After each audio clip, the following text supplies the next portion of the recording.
As promised, I'm going to clean the grave behind the rails, see who's buried there and research their lives. So let's go.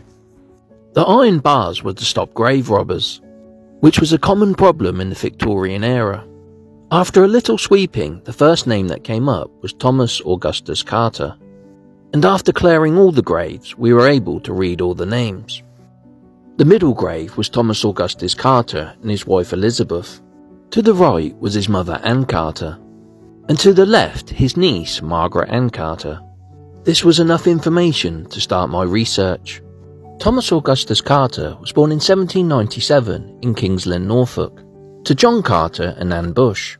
On the 28th of February 1818, he married Elizabeth Hilliard at St Margaret's Church, King's Lynn.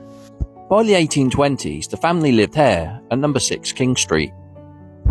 Thomas and his father John had built up enormous wealth as coal merchants. They had this house built around 1821. Thomas's father passed away in 1849. And in 1851 we'd find Thomas, his wife and his mother, as well as his niece Margaret and 2 servants living in King Street.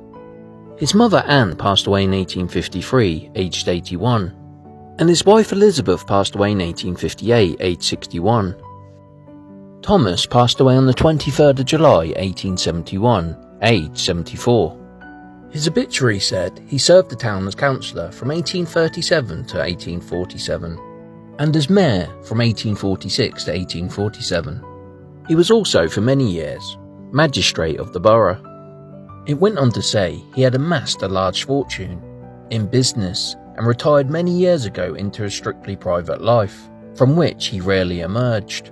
If you think that's the end of the story, think again, because this is where it gets really interesting. Thomas left his entire fortune to his niece Margaret. This amounted to around £80,000, which is the equivalent of 12 million today. When Thomas became ill, his regular doctor was absent, and Dr. Thomas Cozzart came in his absence. Margaret was now verging on the age of 60 years old, and Thomas was 10 years her junior. They fell in love and married only 3 weeks later. The uncle had died at the end of July, and on the 29th of August, Margaret made her will, bequeathing, with the exception of some charitable bequests and legacies, the whole of her vast fortune to the doctor. And on the 11th of September, she unhappily died from scarlet fever and consequent diarrhea.